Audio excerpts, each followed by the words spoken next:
La ministre Borne entend imposer 500 pas de plus à la rentrée prochaine. Inacceptable. Depuis la rentrée 2024, les pôles d'appui à la scolarité, PAS, mesure phare de l'acte 2 de l'école inclusive, sont mis en place dans les départements de la Sinaine, de la Côte d'Or, de l'Eure-et-Loir et du Var de façon expérimentale. Dans les 4 départements, le constat est unanime. Le seul objectif des PAS est de sortir un maximum d'élèves du champ du handicap, et donc de baisser le nombre d'élèves notifiés par la MDPH. En effet, les PAS ont pour mission d'apporter une réponse de premier niveau. Aménagement pédagogique et matériel adapté sans avoir à passer par la MDPH.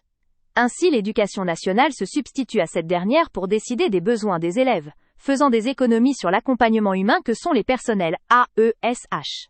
Par ailleurs, lors du comité de suivi de l'école inclusive du 24 février, le directeur de la cohésion sociale explique que les PAS visent officiellement à inclure coûte que coûte, au sein des écoles dites ordinaires, les élèves qui devraient bénéficier d'une scolarisation dans des établissements sociaux et médico-sociaux ESMS, en les orientant vers des dispositifs divers et variés, dispositifs d'autorégulation, DAR, équipes mobiles d'appui à la scolarisation, EMAS.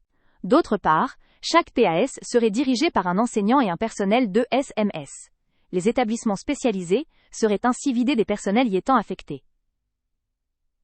Réduire le nombre d'heures d'accompagnement par des AESH, priver les élèves en situation de handicap d'un enseignement adapté auquel ils ont droit dans les ESMS, voici le réel objectif des PAS. Toujours plus d'économies sur les dos des élèves les plus fragiles et des conditions de travail des personnels.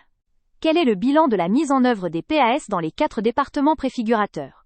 Non seulement les PAS ont pour objectif de remettre en cause les droits des élèves à besoins particuliers, mais en plus leur mise en place est pour le moins chaotique et source de dysfonctionnements majeurs.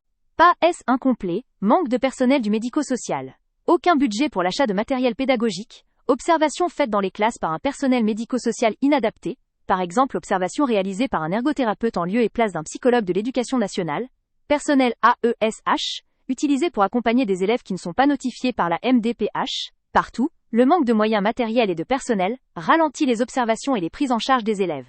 Les PA ont un coût en matière de postes quant au recrutement des coordonnateurs PA, postes profilés, 24 dans les Ken, 17 en Côte d'Or, 41 dans le Var et 13 en Eure-et-Loir, puisque ce ne sont pas des créations de postes mais bien des postes déjà existants. Il a donc fallu remplacer ses collègues dans un contexte où on manque déjà cruellement de titulaires remplaçants. Pire, en Eure-et-Loir, ce sont parfois des RASED qui ont été dépossédés de leurs enseignants spécialisés. Il s'agit donc, tout en n'exigeant pas que les coordonnateurs PA soient en possession du KPEI, de déshabiller l'enseignement spécialisé. Les enseignants spécialisés intervenant auprès des élèves en situation de handicap deviennent des personnels ressources pour les autres enseignants. Rentrée 2025. D'un côté des fermetures de classes et de l'autre des postes réservés pour les PA. Pourtant, lors du CSA ministériel du 17 janvier 2025, au moment où elle annonce la suppression de 470 postes d'enseignants dans le premier degré, la ministre Borne a indiqué qu'elle allait poursuivre le déploiement des PAS.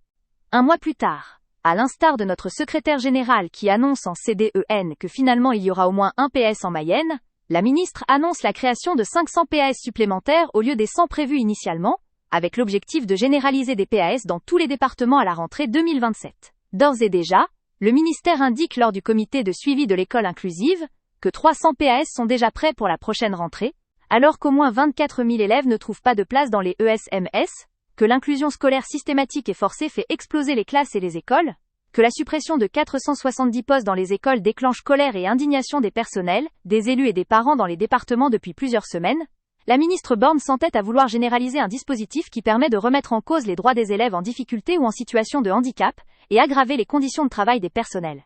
Le SNUDIFO continue de revendiquer le retrait des PA et de l'acte 2 de l'école inclusive. L'annulation des 470 suppressions de postes à la rentrée 2025 et la création des postes nécessaires. La création des places nécessaires dans les établissements sociaux et médico-sociaux. Un vrai salaire, un vrai statut pour les personnels AESH.